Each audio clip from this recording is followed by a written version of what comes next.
Avant d'aller très loin, permettez-moi de m'acquitter de cette agréable voix. C'est de voir, de rendre gloire à notre Dieu, le Père du souffle que nous avons, le maître des temps et des circonstances, le maître de notre Seigneur Jésus-Christ. C'est lui qui a voulu que nous soyons là ce soir. Lui qui a connu ces jours avant le commencement. Nous lui disons merci pour tout ce qu'il va faire ce soir. Au nom de Jésus. Nous disons également merci à notre berger, notre père, notre pasteur. C'est lui qui a voulu que nous soyons là. Vraiment, nous lui disons merci pour cette confiance renouvelée. Toutes les fois qu'il nous donne l'opportunité de venir ici, au-delà d'un privilège, mais c'est une grande responsabilité.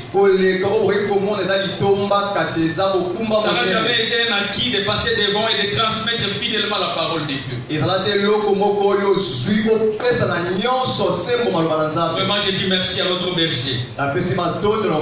Je dis merci à l'équipe qui dirige à côté du pasteur pour la la confiance à ma personne. Et à l'église, je vous dis merci d'être là. Merci pour le temps que vous allez m'accorder pour écouter la pensée que Dieu a déposée à moi. Soyez bénis et que le Seigneur soit avec nous pendant ces moments. Amen. Amen. Il y a eu un soir. Il y a eu un matin. Aujourd'hui, nous sommes au deuxième jour. Amen. Amen. Vous voyez que ce n'est pas compliqué. Hier, tu as passé toute la journée sans manger. Tu n'es pas mort, tu es là. Aujourd'hui aussi, tu n'as pas encore mangé. Mais tu sens que tu es toujours là. Amen. C'est pour confirmer ce que Dieu lui-même avait dit. Que l'homme ne vivra pas de pain seulement. N'est-ce pas que tu n'as pas mangé de pain, mais tu es là. Sois béni au nom de Jésus. Alors rapidement, sans plus tarder, je vous demanderai d'ouvrir vos Bibles dans le deuxième épître de Paul aux Corinthiens. Deuxième épître de Paul aux Corinthiens, nous allons lire le chapitre 3. 2 Corinthiens chapitre 3. Là nous allons lire d'abord le verset 3 jusqu'à 9. Et puis nous allons lire uniquement le verset 12. Et enfin nous allons lire du verset 15 jusqu'à 18. Je répète, 2 Corinthiens chapitre 3. Le verset 3 jusqu'à 9. Le verset 12 uniquement. Et le verset 15 jusqu'à 18. Il est clair que vous êtes une lettre de Christ écrite par notre ministère. Non avec de l'encre, mais avec l'Esprit de Dieu vivant. Non sur des tables de pierre, mais sur des tables de chair, sur les cœurs. Telle est l'assurance que nous avons par Christ auprès de Dieu.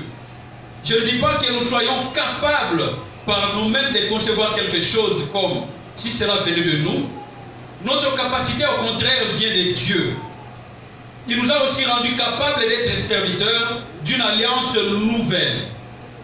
Non de la lettre, mais de l'esprit. Car la lettre tue, mais l'esprit fait vivre. Or, si le ministère de la mort, gravé avec des lettres sur des pierres, a été glorieux au point que les Israélites ne pouvaient pas fixer les regards sur le visage de Moïse à cause de la gloire dont il rayonnait et qui pourtant était passagère, combien le ministère de l'Esprit sera plus glorieux. En effet, si le ministère de la condamnation a été glorieux, le ministère de la justice est bien plus glorieux encore. Le verset 12. Puisque nous avons une telle espérance, nous faisons preuve d'une grande assurance. Le verset 15. Jusqu'à aujourd'hui, quand les écrits de Moïse sont lus, un voile recouvre leur cœur. Mais lorsque quelqu'un s'est converti au Seigneur, le voile est enlevé. Or, le Seigneur, c'est l'Esprit. Et là où est l'Esprit du Seigneur, là est la liberté.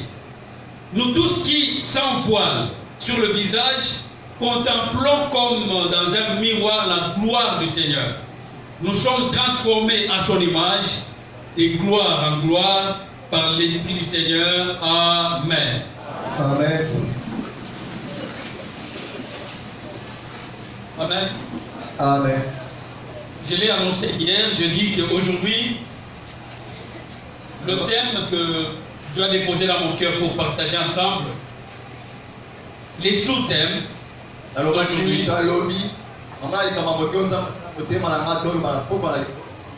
c'est il nous appelle, mais pourquoi?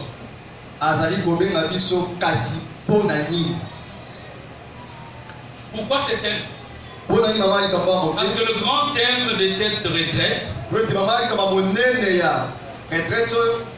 est tiré de Marc chapitre 10, le verset 49. Là, il s'agit de l'histoire de Bartimée, que j'ai parlé de ça hier. Ou après tout le bruit qu'il avait fait, Jésus-Christ avait dit, appelez-les. Alors les gens qui étaient autour de lui, lui ont dit, lève-toi, prends courage, il t'appelle. C'est là qu'on a tiré le thème de notre retraite. Il dit, lève-toi, il t'appelle. Alors, avant d'aller très loin, nous avions voulu fixer les bases. Pour dire, s'il nous appelle, il nous appelle pourquoi? Amen. Amen. Quand Jésus a appelé Bartimée, c'était pour lui rendre la vue. Parce que le problème que Bartimée avait était autour de sa vision. Il l'a appelé, il lui a rendu la vue. Parce que les yeux sont la lumière du corps. Mais nous, on nous a appelés ce soir. On nous a appelés dans ces 20 jours. Pourquoi? J'aimerais que toi-même tu te poses cette question. Le thème dit, lève, il t'appelle. Lève-toi, il t'appelle. Il t'appelle pourquoi? Tel que tu es là, cette convocation, Dieu t'appelle pourquoi? Je sais que chacun de nous a dit, quand nous serons à cette période de retraite, j'aurai des choses à dire pour Dieu. J'aurai des choses à dire à Dieu. Bien aimé, je voudrais, avant d'aller très loin, poser une base. Cette retraite n'est pas un moment de prier pour nous préserver de la mort avant la fin de l'année. Nous ne sommes pas venus ici pour prier pour que les sorciers ou les accidents ou la maladie ne nous tuent pas avant bonne année. Parce que déjà j'ai un habit que je prépare pour le bonne année ou j'ai le repas que je prépare pour bonne année. Non, nous ne sommes pas venus pour ça. Nous ne sommes pas venus pour une bonne année. Nous sommes venus pour des choses encore plus glorieuses que ça. Alors j'aimerais que tu puisses regarder ta vie au-delà de bonne année. Que tu fasses une projection de 5 ans, de 10 ans. Qu'est-ce que tu vas devenir? Qu'est-ce que tu veux devenir? L'apôtre Paul, en s'adressant aux Corinthiens, il dit, vous êtes une lettre de mon ministère. C'est-à-dire, quand quelqu'un vous voit, à travers vous, il peut lire ce que moi je fais devant Dieu. Pierre de l'Angle, vous êtes une pierre, vous êtes une lettre du ministère de Jean-Claude. Quand on vous voit aujourd'hui, on voit ce que l'homme de Dieu, le pasteur Trinité a fait. Qu'est-ce qu'on doit voir? La médiocrité ou l'excellence?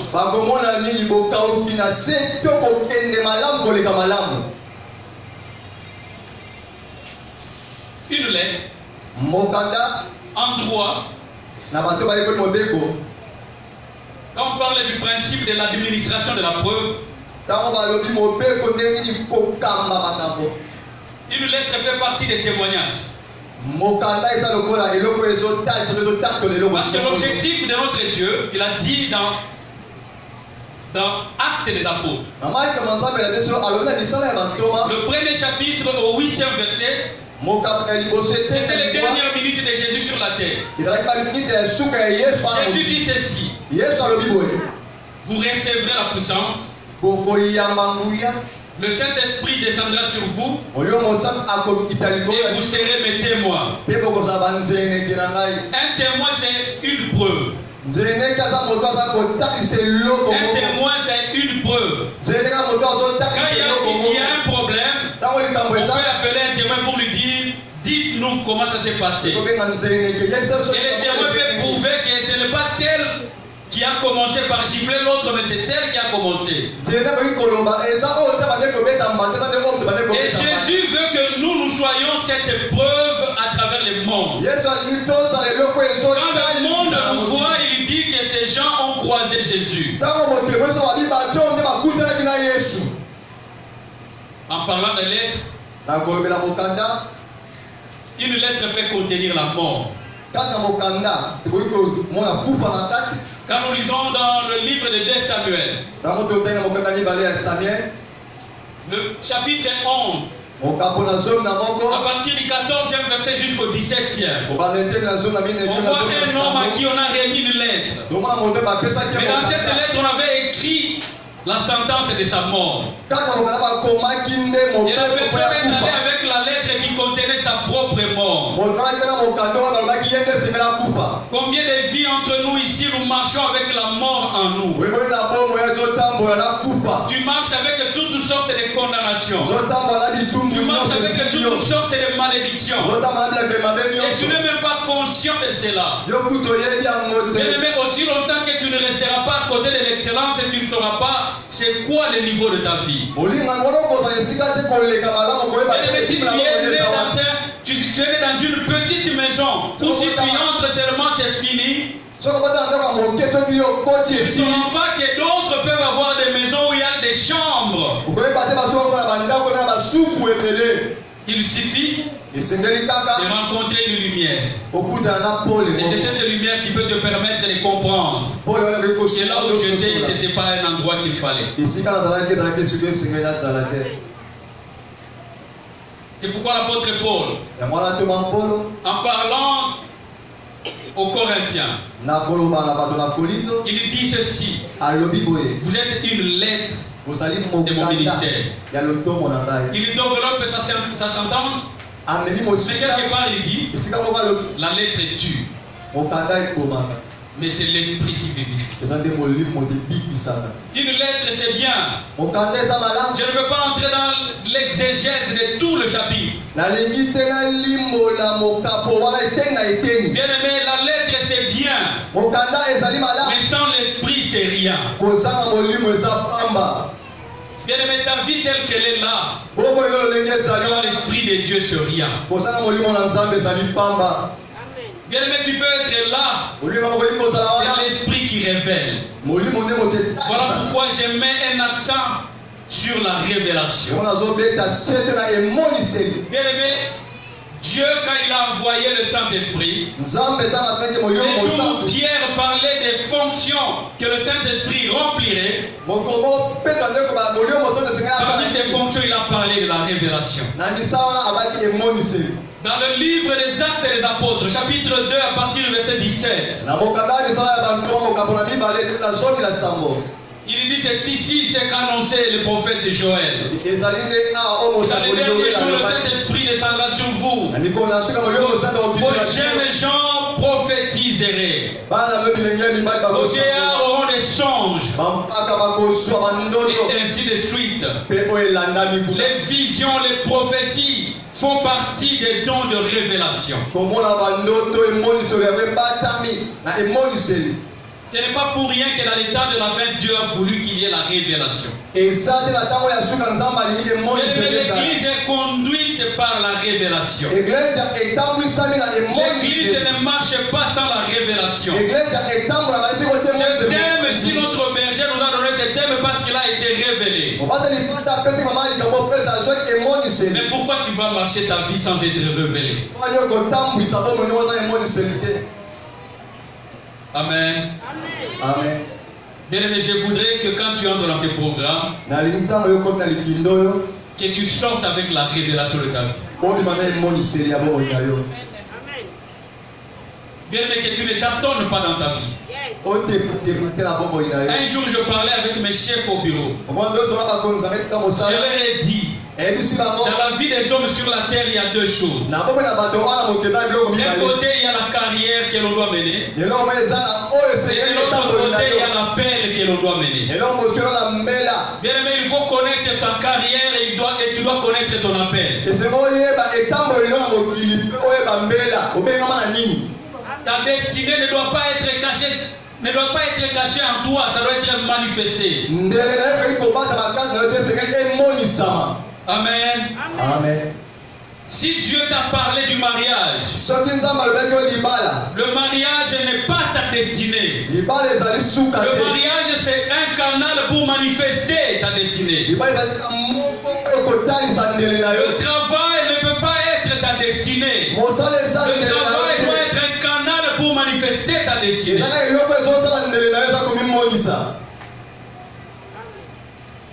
La lettre tue. Mais c'est l'esprit qui vivifie. C'est l'esprit qui nous permet de voir clair. C'est l'esprit qui nous permet de voir clair. Ce n'est pas pour rien que Dieu a mis son esprit en nous. Mais dans l'Ancien Testament, les Israélites n'avaient pas l'esprit de Dieu en eux. Même les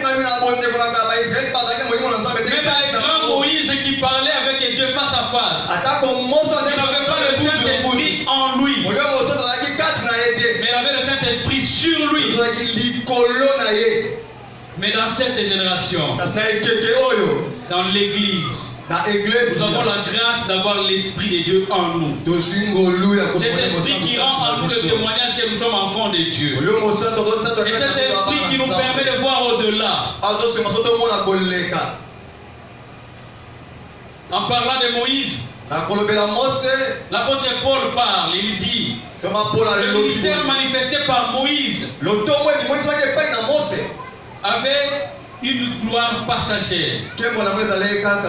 Au point que Moïse pouvait mettre le voile pour empêcher que les gens voient ton visage. Mais actuellement, la gloire est plus grande que celui de Moïse. Mais pourquoi vous et moi nous ne le manifestons pas?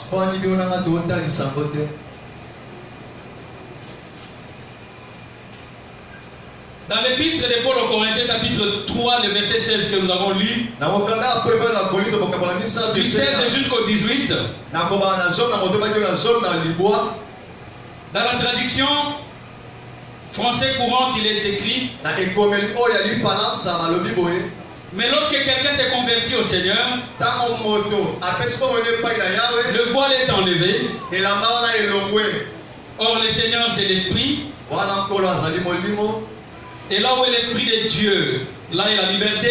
Nous tous qui, sans voile sur le visage, contemplons comme dans un miroir la gloire du Seigneur, nous sommes transformés à son image de gloire en gloire par l'Esprit du Seigneur. Il nous a appelés pourquoi? La première réponse, il nous a appelés pour enlever le voile de nos vies. Et nous allons prier ce soir pour que le voile qui t'empêche de voir, c'est que pourquoi Dieu t'a appelé puisse se manifester. Beaucoup d'enfants de Dieu, quand vous leur posez la question, pourquoi tu es vivant, pourquoi tu es sur la terre, pourquoi Dieu t'a créé une femme ou un homme, c'est pour glorifier Dieu. Mais ça c'est générique. Glorifier Dieu, même si toi tu ne glorifies pas, même les arbres vont le glorifier. Mais toi personnellement, pourquoi tu es là? Pourquoi Dieu a voulu que tu sois parmi les vivants? Bien aimé, parmi les missions que Dieu m'a données ce soir, c'est d'aider à comprendre pourquoi tu es là. Il t'a appelé pourquoi? Dans cette retraite, Dieu nous a appelés. La première des choses pour laquelle Dieu nous a appelés, pour enlever le voile qui nous barre pour voir notre destinée. Amen. Amen. Tu vas dire à ton voisin que le voile qui m'empêche de voir ma destinée soit ôté. Tu dois voir ta destinée. Tu dois savoir pourquoi tu es sur la terre. La deuxième chose, Dieu nous appelle pour nous transformer. Amen. Bien aimé, la transformation. Dans le grec, on dit métamorpho. C'est-à-dire changer à partir de l'intérieur. Cette transformation que Dieu parle, c'est comme quand nous regardons une chenille. Mais après quelques jours, quand on voit le papillon, on ne sait pas voir si c'est le même chenille ou c'est le papillon. Bien-aimé, je prie pour quelqu'un. À la fin de cette marathon, tu sois totalement transformé à partir de l'intérieur. Il y a des choses que tu n'arrivais pas à faire. Au terme de cette marathon, que tu commences à le faire aisément. Si tu n'arrivais pas à prier, tu commences à prier de toi-même. Si tu ne parlais pas en langue, que tu commences à parler en langue. Si tu n'arrivais pas à imposer les mains sur quelqu'un, il est guéri, que tu imposes les mains, les gens soient guéris. Parce que la promesse, ce n'est pas pour le pasteur. La promesse est pour quiconque croit. Si tu n'arrivais pas à chasser les démons, et toi-même tu commences à chasser les démons. Bien-aimé, on nous a envenimés, on nous a empoisonnés avec un mauvais évangile. De constater les sorciers comme nos ennemis. Ils ne sont pas nos ennemis. Il suffit juste de chasser la sorcellerie qui est en lui. Tu gagnes la personne qui était sorcier. Quand Pierre avait parlé quelque chose sous l'inspiration de Satan, Jésus n'a pas chassé Pierre. Il a dit arrière de moi Satan. Il a gardé Pierre à côté de lui. Si on dit que ton enfant a la sorcellerie, ce n'est pas une fatalité. Tu vas chasser la sorcellerie et tu gardes ton enfant. Parce que la promesse est pour quiconque croit. Est-ce que tu crois ou pas? Si tu crois ce soir, tu vas chasser les démons. Pourquoi il nous a appelés? Pour nous transformer déjà de l'intérieur. Mais nous transformer pourquoi? La Bible dit nous transformer à l'image de ton fils Jésus. Dis à ton voisin, sois transformé comme Jésus. Sois transformé à l'image de Jésus. La Bible dit ceci. Jésus s'est promené de lieu en lieu faisant du bien, guérissant les malades, chassant les démons. Cette transformation que Dieu va opérer, ça t'amène à faire du bien même à tes ennemis. Si tu avais difficile à adresser la parole à quelqu'un qui t'a offensé, sois capable par cette transformation. Il nous appelle pourquoi? Il nous appelle pour que nous soyons ce que nous n'étions pas. Il faut que les gens voient après cette marathon qu'il y a quelque chose qui s'est passé. La femme qu'on disait insoumise à la maison devient d'elle-même soumise. L'enfant qu'on appelait l'impoli du quartier devient de lui-même poli. L'enfant qui n'était pas intelligent à l'école et tout d'un coup on le voit surdoué. Soyez transformés à l'image de Christ. Je prie pour quelqu'un que ta vie ne soit plus comme auparavant. Il nous appelle pourquoi? Pour manifester la gloire de Dieu. Bien aimé, quand on regarde ta vie, est-ce qu'on voit la gloire de Dieu se manifester? Bien aimé, les hommes ont la gloire. Le monde a la gloire. Quand tu regardes un footballeur qui dort sur les cimetières, quand il passe, même les petits enfants commencent à acclamer. Quand un catcheur du quartier qui s'habille même avec des fétiches, quand il passe, on voit même les enfants derrière en train de chanter. Mais toi qui as l'Esprit de Dieu en toi et sur toi, quelle gloire tu manifestes autour de toi. Dieu veut et cette gloire, nous devons le manifester. Il y a la gloire que tu as reçue le jour où tu es né de nouveau. Mais il y a une gloire que tu dois manifester ce soir. Est-ce que tu le crois? Ce soir, il y a une gloire que tu vas manifester.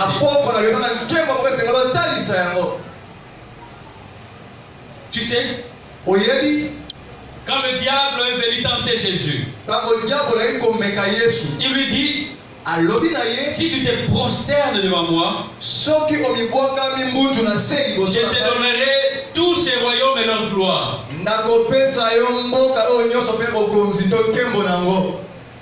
Tu sais que le diable a des gloires.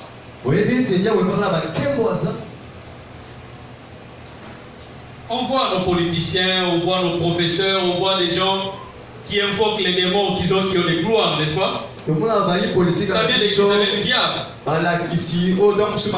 je vais vous dire une chose particulière. Quand le diable a parlé à Jésus, il a parlé, je te donnerai la gloire de ces royaumes. Il a parlé des royaumes au pluriel. Pourquoi il a parlé des royaumes au pluriel? Parce que ça s'est rapporté au royaume terrestre. Amen. Tout ce que le diable parlait à Jésus ne s'est rapporté que de la terre. Parce que sur la terre, il y a plusieurs royaumes. Est-ce que vous savez? Vous avez déjà entendu parler du règne animal. Parce qu'il y a le règne des animaux, il y a le roi des animaux. On parle du règne végétal. Parce qu'il y a le roi des végétaux. N'est-ce pas, quand on écoute la musique, on dit celui-là c'est le roi de la pop. Quand on voit le football, on parle il y a le roi du ballon.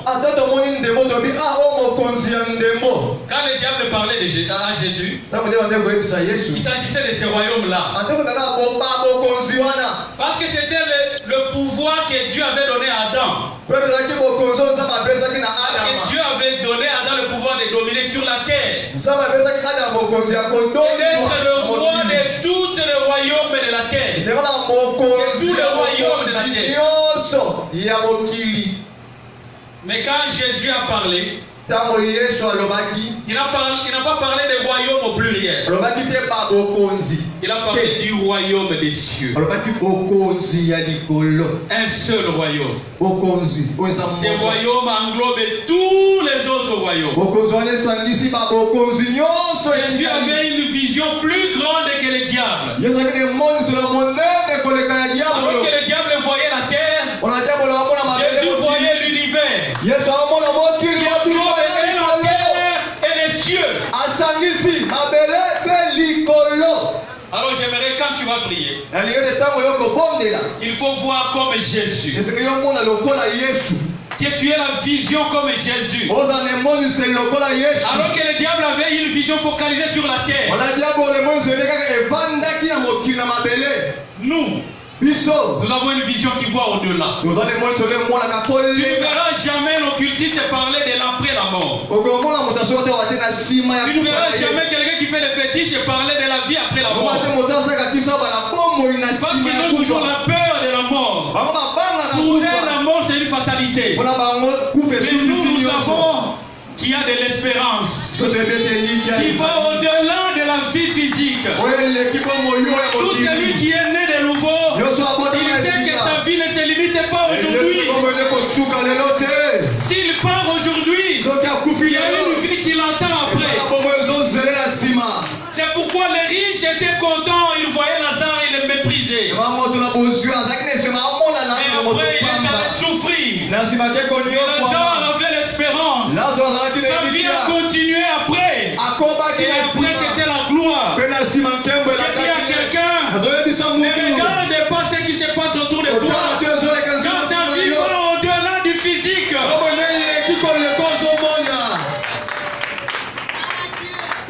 tu dois manifester l'Esprit de Dieu. Tu dois manifester la gloire de Dieu. Quand Jésus a parlé du Saint-Esprit, il a dit ceci.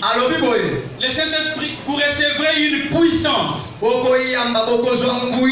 Le mot qu'on a traduit en français par puissance, dans le grec original, il est écrit dynamis.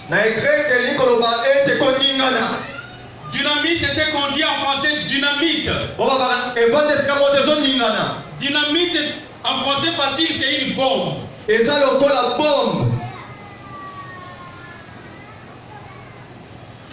Vous voyez quand on lance une bombe quelque part, vous voyez les dégâts que ça fait. C'est cette puissance-là que l'Esprit a déposée en nous. Est-ce que tu as déjà réalisé ça? La puissance que Dieu t'a donnée est au-delà d'une bombe. Pendant que je priais pour ça, Dieu m'a dit quelqu'un sera rempli de la puissance de Dieu. Quelqu'un qui ne parlait pas en langue va parler en langue ce soir. Quelqu'un qui n'avait pas de vision va avoir des visions ce soir. Quelqu'un qui ne prophétisait pas va prophétiser ce soir. Quelqu'un qui ne parlait pas va avoir un chant nouveau ce soir. Je prie que quelqu'un,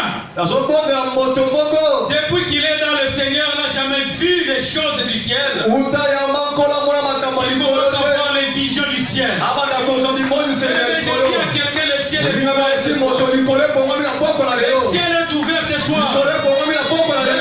Lève-toi, le ciel est ouvert. Le ciel est ouvert.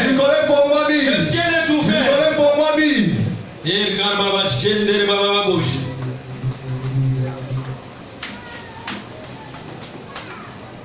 Bien-aimé, tu vas prier. Dans un premier temps, tout celui qui parle en langue. Si tu es là,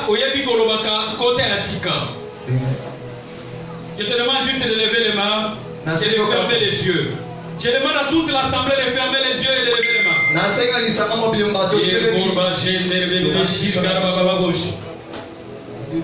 Commence à parler en langue. Lève les mains en signe d'abandon. Lève les mains comme si tu t'abandonnes. Commence à parler en langue. Commence à parler en langue. L'Esprit de Dieu est là. L'Esprit de